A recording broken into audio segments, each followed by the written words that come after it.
Hey, it's Corn. Today I'm going to demo the easy way to change out the DVD belt drive rubber band.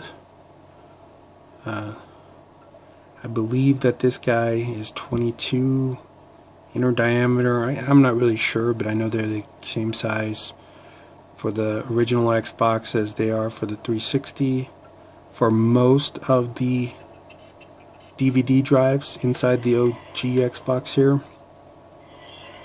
The Thompsons are different, but the Samsungs and the Philips have the same size, so you'd be okay if you just got a batch of the 360 drives. When the door sticks here, it's usually because of this. Sometimes it's because of the gears, but most of the time it's because of this rubber band. So after you get the new rubber bands, instead of cracking open the entire unit, you can do a quick swap. And I'm going to show how I do it. So you can see this one is a sticky drive. You press it, nothing happens. Usually you can give it a gentle tap in the corner right here and it pops open. Sometimes you can actually access the release by finding something small enough to go inside this little hole right here, and it'll pop open the drawer like a manual release. So if you can get it open and it seems like the gears are running smooth enough, you can actually, and this might seem barbaric, but it's the way I do it. I actually just hold the drawer open and then hit power, and it'll actually just completely shut down and the drawer will stay open. Then you can look inside here and you can actually see the two gears with the rubber band on it. It's just two pulleys in there with the rubber band. So if you take some spudgers or some pry tools, right, and you just reach in there, you can use two of them to avoid having the rubber band shoot back inside the unit. But I'm going to put the camera back so I can kind of use both hands here. But you can see that I use a bent one. It's like plain operation, right? Except there's no buzzer that goes off. So once you release the tension on the rubber band, it actually will come up pretty smoothly. And then you just kind of hold it with one and grab it with the other one. I usually just stick one end in to keep it from shooting back into the unit, and then it pops right out. So there you have that one. You can see it's just a little misshapen. It actually looks, to the naked eye, it actually looks like it's bigger. So it's probably just misshapen, bent out of shape, if you will. So toss that one in the trash. And you can vacuum that out while you're in there too. Now I just take this one and I set it kind of on the bigger gear pulley there. And then kind of push it back so it's kind of around the bigger pulley. And I haven't had one drop down, because once it's on the bigger pulley, it kind of just stays.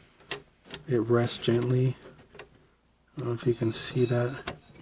It's kind of just resting on the ground there. It's kind of hard to get a visual on that. But it's just kind of resting there, and you can see I'm stretching it with the tool here. So I'm stretching it, so I'm going to put the camera back because now I'm just going to stretch it. There's the other pulley right there. So I'm just going to stretch it around that pulley. I use two of them though, because I put one of my tools on top here to keep the rubber band from shooting back into the unit. And then I use the other tool to stretch it around there. It's a pretty straightforward process. It's kind of hard to see here, but I'm going to try to do it while I'm filming it. So I use the bent one. Let me take that little sticker off of there, right? So I use the bent one to kind of grip it. And like I said, I'll use the other one to put on top of the pulley there to keep it from shooting back inside. and then just kind of hook it up, stretch it over the other pulley there. It is very similar to plane operation.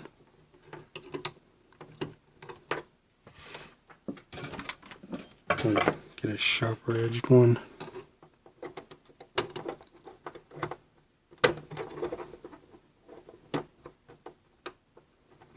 So I just hook it around just like that. So you can see it's back on there. Get it back on both pulleys. So as always, my methods are what they are. I kind of just discover them as I go along. But I'm all about doing stuff the easy way, you know, but also quality, making sure your workmanship is good, and you don't want to mess up your unit, right? But you can see it was sticking before, and now it's just popping right open. This is a Samsung drive. And I got the belt replacement, so if you're going to do your soft mod and whatever, it even saves time. I mean, even if you're opening up the unit, it's still a process to open up the DVD drive. So this just kind of saves time if you wanted to, say, do your soft mod and put your discs in there or something, or maybe just repair that drive on a version 1.6 so you can get it going.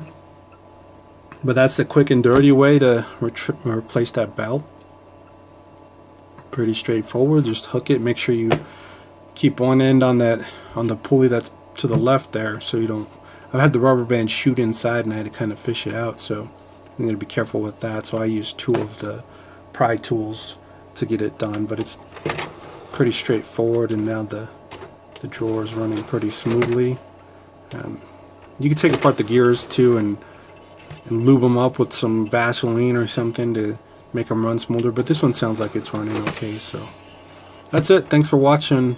I'll try to post some more videos as I figure out more stuff and easy ways to do things, but thanks for watching my channel here, and like and subscribe if you will, and tell your friends, right? And go to my eBay page if you need anything. Thanks. I'm Robot Corn.